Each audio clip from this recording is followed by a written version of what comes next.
네, 다음으로 이제 스프링 제도법입니다. 네, 제도법은 문제가 굉장히 많이 나와요. 하나씩 한번 보셔야 될 것 같은데, 자, 코일 스프링 도시에 대한 일반 사항 먼저 보시겠습니다. 스프링은 일반적으로 무하중 상태에서 그리는 것을 원칙으로 합니다. 뒤에서 보시겠지만 겹한 스프링 같은 경우에는 하중이 걸려 있는 상태에서 그리니까 꼭 두 개 구분해서 보시면 될 것 같습니다.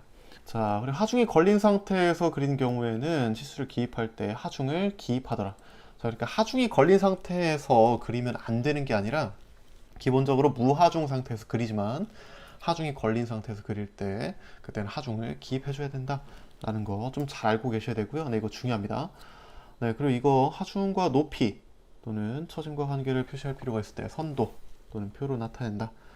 선도로 표시하는 경우에는 하중과 높이 또는 처짐을 표시하는 좌표축과 그 관계를 표시하는 선은 스프링의 모양을 나타내는 선과 같은 굵기의 실선으로 그려줘야 된다. 네, 그림에서 단서가 없는 코일 스프링이나 벌리트 스프링은 모두 오른쪽으로 감은 것으로 나타내야 되고요. 근데 왼쪽으로 감은 경우에는 감긴 방향이 왼쪽이다 라고 표시를 해줘야 되더라. 네, 이거 저희 나사와 동일하죠? 나사도 기본적으로 오른 나사인데 왼 나사인 경우에는 꼭 왼쪽 나사다 라고 표시를 해줘야 된다고 했었어요.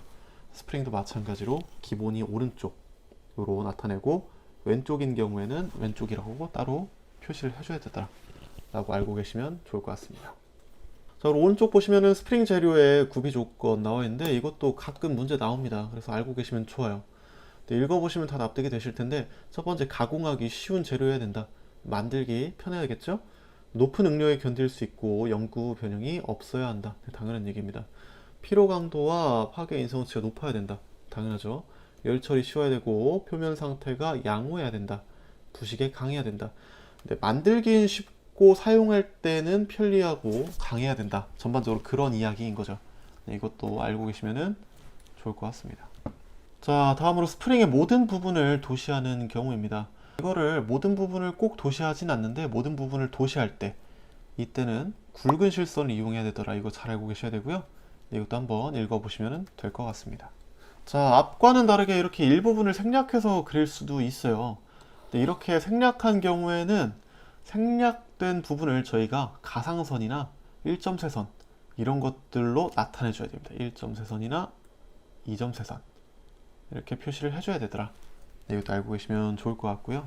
스프링의 종류 그리고 모양만을 이렇게 간단하게 나타낸 경우 이때는 어떻게 해야 되냐, 이렇게 간단한 도시를 할 때는 여기를 굵은 실선으로 표시해 주셔야 돼요. 자, 그래서 여기 보시면은 오해하시면 안 되는 거, 그럼 여기 중심선 왜 굵은 실선으로 안 하고 1점세선으로 돼 있나요? 라고 궁금해 하실 수 있는데, 네, 그걸 말씀드린 게 아니고요. 아까 스프링에 소선이라는 게 있다고 말씀드렸었죠. 스프링이 이런 식으로 코일로 되어 있으니까 소선이 있지 않습니까? 소선을 다 나타내는 게 아니라 소선의 중심부를 이렇게 굵은 실선으로 쭉쭉쭉쭉 이어져서 표현되게 해라, 그 얘기입니다. 그러니까 이게 가운데 중심선을 나타내는 게 아니고요. 평균 지름의 중심선이 아니라 코일, 소선의 중심을 나타내더라. 그거를 굵은 실선으로 표현하더라 라고 보시면 되겠습니다. 자, 그 다음 옆에 단면만을 도시한 제도라고 되어 있는데, 여기 안에 보시면은 동그랗게 잔뜩 그려진 거 보이시죠? 얘네가 이런 식으로 연결이 되어 있는 거잖아요. 그것들을 전체를 다 표현하지 않고 우리가 단면으로 잘랐을 때 그때 보이는 부분만 표시하는 방법도 있더라 라고 보시면 되겠습니다. 자, 내려오시면은 이제 스프링을 단면만 도시하는 경우 방금 말씀드린 거고요.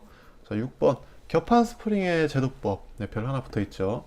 얘는 코일 스프링하고 좀 차이점이 있어서 그런 겁니다. 코일 스프링 같은 경우에는 하중이 걸리지 않은 상태에서 그리는 거를 기본적으로 명시한다고 했었죠. 근데 겹한 스프링 같은 경우에는 겹한 스프링이 좀 휘어 있잖아요. 그러니까 하중이 가해져서 수평에 이렇게 일직선으로 비교적 펴져 있는 상태를 나타내는 그런 거라 보시면 되겠습니다. 그래서 하중이 걸려 있는 상태를 기본으로 해서 그려주고 있고요.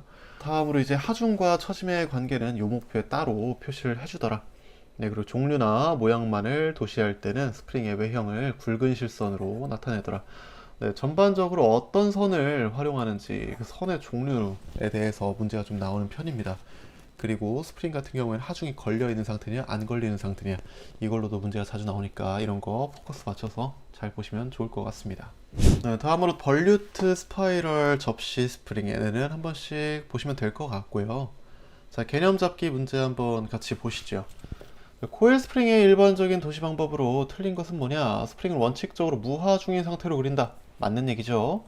코일 스프링이니까 맞는 얘기입니다. 자, 다음 하중이 걸린 상태에서 그릴 때는 그때 치수와 하중을 기입한다.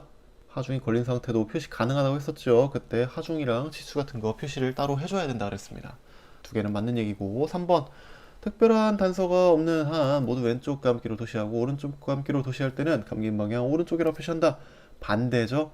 오른쪽 감기가 일반적이고 왼쪽으로 표시할 때는 감긴 방향 왼쪽이라고 따로 표시해줘야 된다고 했었습니다. 이거 나사랑 매칭해서 공부하시면 좋을 것 같다고 말씀드렸었어요. 자, 그래서 정답은 3번이 되겠고요. 4번 보시겠습니다. 그림 안에 기입하기 힘든 사실은 일괄하여 요목표에 제시한다. 네, 맞죠. 정답은 3번 보시고 넘어가시면 되겠습니다.